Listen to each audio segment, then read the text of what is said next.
اللہ الحمدللہ وحدہ والصلاۃ والسلام علی من لا نبی بعد اما بعد فقد قال اللہ تعالی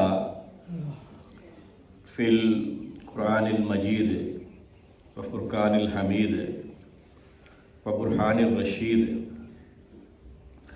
وارشاد العظیم اعوذ باللہ من الشیطان الرجیم بسم اللہ الرحمن الرحیم الہاکم التکاثر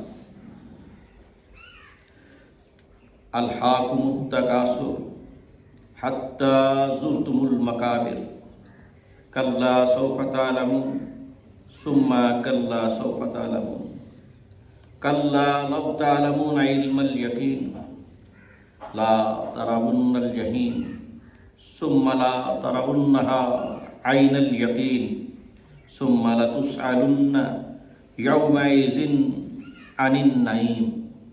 صدق اللہ العظیم۔ سورہ تکاثر ہے اور یہ بعض مفسرین کی رائے میں یہ مدنی ہے اور بعض کی رائے میں مکی ہے، کیونکہ مکہ میں دو قبیلے تھے، بنی عبد مناف اور بنی سہل۔ کچھ مفسرین کہتے ہیں کہ ان کے بارے میں آئی ہے، اور کچھ مفسرین کہتے ہیں کہ یہ مدینہ میں دو قبیلے تھے، بنی حارثہ اور بنی حارث، کہ وہ اپنی جائیدادوں کو، اپنے کارناموں کو، اپنے مالوں کو، اپنے آباء و اجداد کو لے کر ان پر شیخیاں مارا کرتے تھے، حتیٰ کہ قبرستان میں جا کر مردوں کو بھی شمار کرتے۔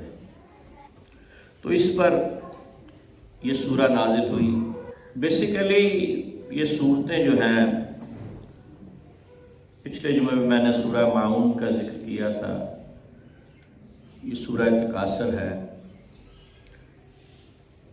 یہ صورتیں معاشرتی برائیاں جو ہیں ان کے تدارک کے لیے، اور اللہ تعالیٰ نے ان کو بتانے کے لیے کہ یہ برائیاں ہیں اور اس سے بچو۔ الہاکم التکاثر،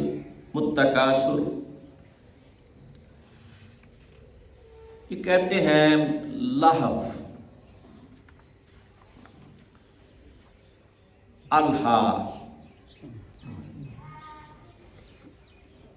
لہو و لا، یہ ایسا کھیل ہے جو آپ کو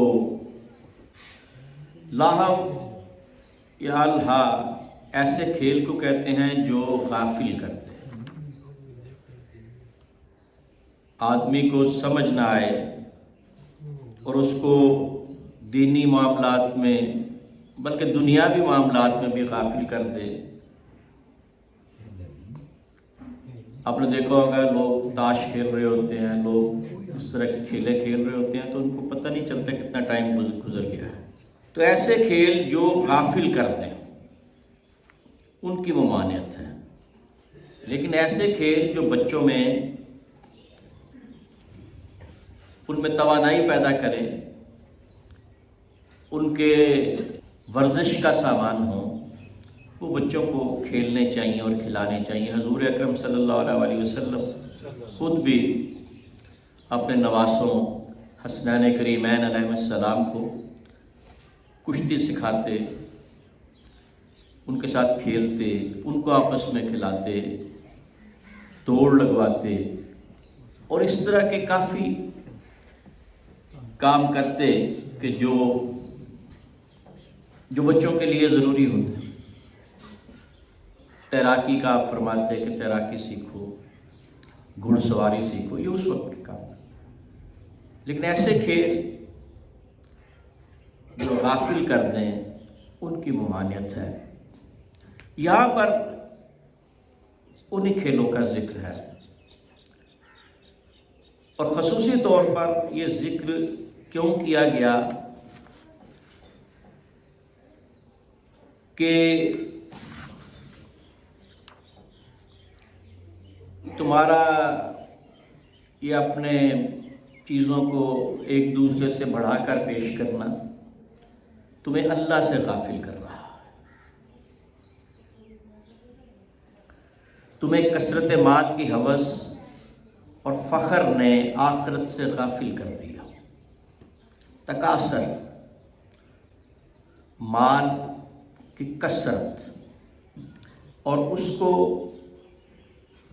الہاکم التکاثر کہا گیا۔ کثرت مال نے تمہیں اور فخر نے آخرت سے غافل کر دیا۔ حتیٰ زرتم المقابر، یہاں تک کہ تم قبروں میں جا پہنچے۔ اب یہ قرآن کی 102 نمبر 102 تکاثر ہے، اور 104 کو اگر آپ دیکھیں تو اس میں ایک آیت کو اگر آپ وَيْلٌ لِكُلِّ ہُمُزَةٍ لُمَزَةٍ، ہلاکت ہے، ویل ہے، برائی ہے، بدبختی ہے ہر اس شخص کے لیے کہ جو سامنے سے تانے دے اور پیٹھ پیچھے غیبت کرے۔ یہ ساری معاشرتی برائیاں ہیں۔ اب ہمزہ زبان سے کسی کو تانا دینا، اور لمزہ اشاروں سے تانا دینا۔ نلذی جمع مالم وعد، مال کو جمع کرتا ہے، جمع مال وعد، پھر اس کو گنتا رہتا ہے، اور یہ سوچتا ہے یحسب ان مالہ اخلدہ، کہ اس کا مال ہمیشہ ہمیشہ اس کے پاس رہے گا۔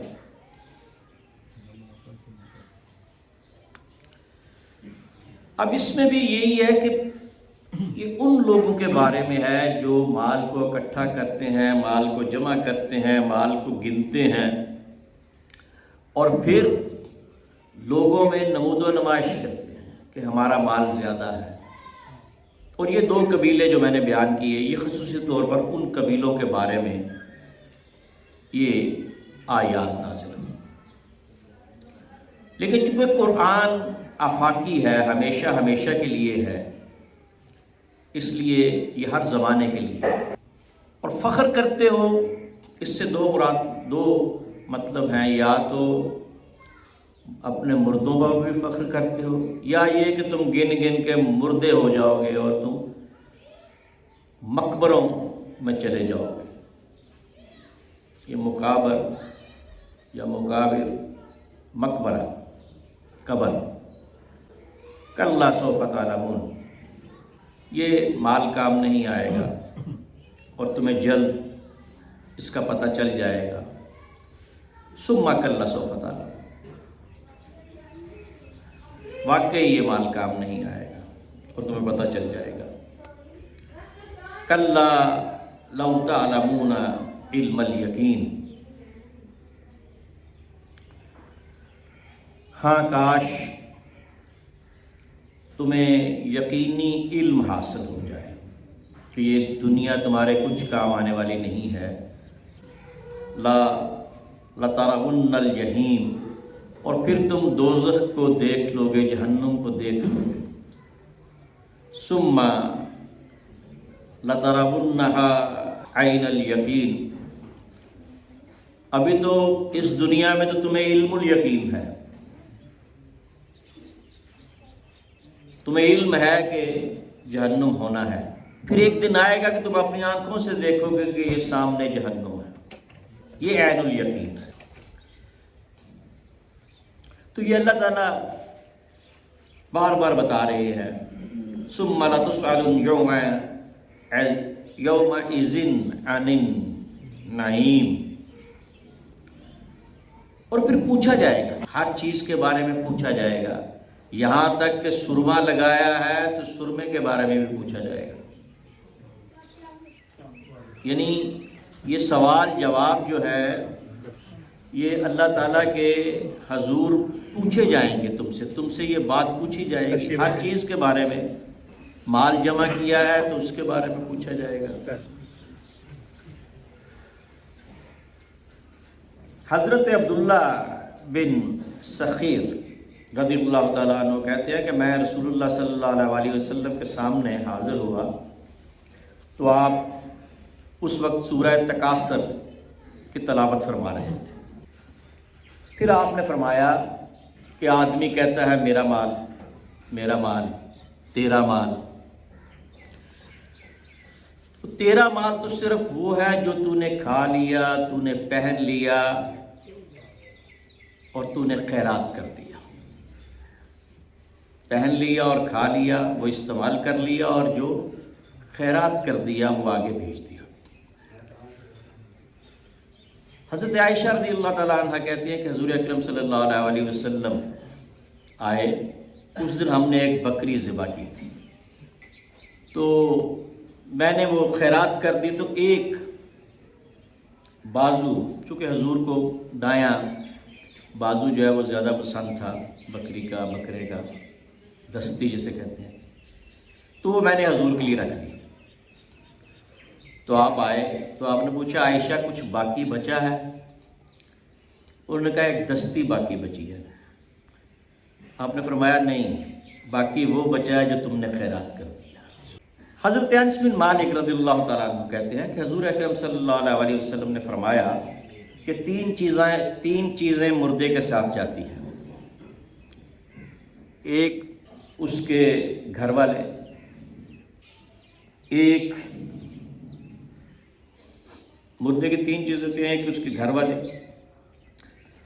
ایک اس کا مال اور ایک اس کے اعمال۔ تو گھر والے اور مال تو پھر ادھر ہی رہ جاتا ہے، ساتھ تو پھر اعمال ہی جاتے ہیں۔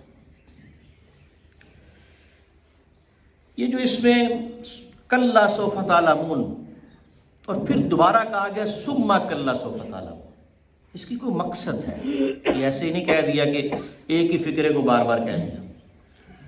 پہلی دفعہ جب کہا تو اس کا مطلب ہے کہ عذاب قبر کو دیکھو، اور دوسری مرتبہ کہا تو اس کا مطلب ہے کہ اب تم جہنم کے عذاب کی طرف دیکھو، اور تمہیں پتہ چل جائے گا، تم اپنی آنکھوں سے دیکھ لو گے۔ شنیدہ کیا بود مانند دیدہ، تو شنیدہ علم الیقین ہے اور دیدہ عین الیقین ہے۔ سن لیا، علم آ گیا کہ قیامت ہے۔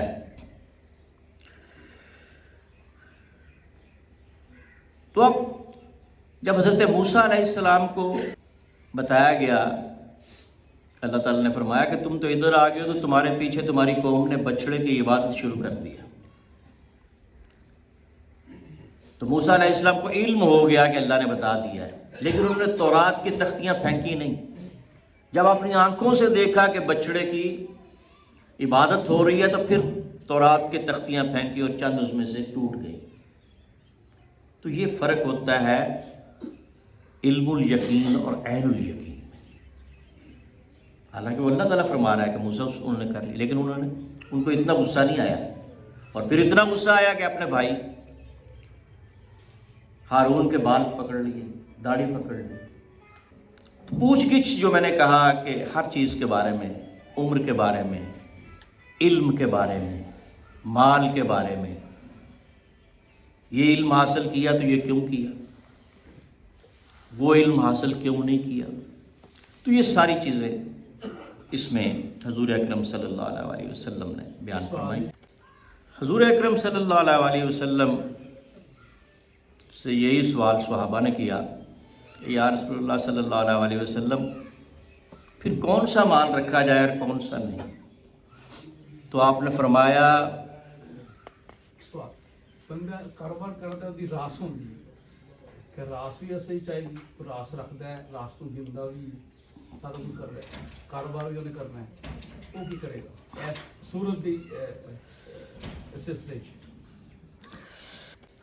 حضور اکرم صلی اللہ علیہ وسلم سے یہی سوال صحابہ نے کیا کہ یا رسول اللہ صلی اللہ علیہ وسلم پھر کون سا مال رکھا جائے اور کون سا نہیں؟ تو آپ نے فرمایا اس مال کا ذکر نہیں ہو رہا جس پہ تم زکوٰۃ دیتے ہو، یہ اس مال کا ذکر نہیں ہے۔ جو سانپ بن کے ڈسے گا یہ وہ مال نہیں ہے، زکوٰۃ دیا ہوا مال وہ مال نہیں ہے۔ تو اس لیے جس مال پہ زکوٰۃ دی جائے وہ چاہے کتنا بھی ہو وہ ایگزیمپٹڈ ہے۔ حضور اکرم صلی اللہ علیہ وسلم فاقے سے تھے، جڑی بھی مال جتے زکوٰۃ دی گئی وہ پوچھ گچھ نہیں ہوئے گی۔ یہ ساری وہ چیزاں نے کہ جڑے اس ویلے لوگ سود تے پیسے دیندے سن، اور ساری چیزاں انہوں دے بارے دے۔ حضرت ابو الحیثم کے گھر حضور آئے، آپ فاقے سے تھے، آپ نے سلام کیا، انہوں نے آہستہ سے ان کی بیوی نے جواب دیا، تو پھر سلام کیا آپ نے، پھر آہستہ سے جواب دیا، پھر سلام کیا، آہستہ سے جواب دیا، 3 دفعہ سلام کیا، آواز نہ آئی تو آپ واپس آنے لگے، تو وہ دوڑ کے آ گئے، کہنے لگے یا رسول اللہ ہم تو اس لیے آہستہ سے سلام کا جواب دے رہے تھے کہ آپ سلام کرتے جائیں اور ہمارے گھر میں برکتیں نازل ہوتی جائیں۔ پھر انہوں نے آپ کے سامنے ٹھنڈا پانی رکھا، کھجوریں رکھیں اور بکری ذبح کی، تو آپ نے فرمایا اس بکری کا بھی سوال ہوگا۔ تو اب ہر وہ چیز، اس میں آخر میں یہ چیز بتا دوں کہ سوال کن چیزوں کا ہوگا اور کن کا نہیں ہوگا۔ ہر وہ چیز جو حلال کام سے آپ کر رہے ہیں، حلال طریقے سے کما رہے ہیں، حلال طریقے سے کھا رہے ہیں، حلال طریقے سے استعمال کر رہے ہیں، اس کا سوال نہیں ہوگا۔ اور ہر وہ چیز جو آپ حرام طریقے سے کھا رہے ہیں، حرام طریقے سے کما رہے ہیں، حرام طریقے سے کر رہے ہیں، اس کا سوال ہوگا۔ تو اس لیے اگر کوئی محنت کرتا ہے، حضرت عثمان غنی رضی اللہ تعالیٰ عنہ اور حضرت عبد الرحمن بن عوف جیسی لوگ بڑے مالدار تھے۔ اس طرح اور بہت سارے صحابہ تھے جو بڑے امیر تھے اور ان کے پاس بڑی دولت تھی، اور وہ حضور کو ہزاروں دینار اشرفیاں پیش کرتے تھے، تو وہ ان کے مال کے بارے میں آپ نے فرمایا کہ یہ پاک مال ہے، اس میں سے زکوٰۃ دی ہوئی ہے، تو اس لیے جو راس ہو، جو اس پہ زکوٰۃ دی ہو، جو وہ ان چیزوں میں نہیں آتا۔ حضرت داؤد علیہ السلام، حضرت سلیمان علیہ السلام کے پاس بڑا مال تھا، اور یہ عشرہ مبشرہ میں تھے عبد الرحمن بن عوف، ان کے پاس بڑا مال تھا۔ تو یہ چیزیں جس پہ زکوٰۃ دی جائے، جس میں خیرات کیا جائے، لوگوں کو کھانا کھلایا جائے، یتیم کے سر پہ ہاتھ رکھا جائے، بیواؤں کو مال اور ان کی ضروریات کو پورا کیا جائے، تو پھر یہ مال جو ہے، یہ زکوٰۃ اصل میں زکی سے ہے، زکیہ، زکی، پاک، یعنی آپ زکوٰۃ دے دیں تو مال پاک ہو جاتا ہے۔ اور حلال اور حرام میں ایک بڑی لائن ہے، باریک سی، تو اگر حلال طریقے سے ہے تو سارا جائز ہے، لیکن یہ چیزیں چونکہ قرآن میں آئی ہیں اور ہمارے لیے آئی ہیں، تو اس لیے ہمیں انہیں سمجھنا چاہیے۔ وما علینا الا البلاغ۔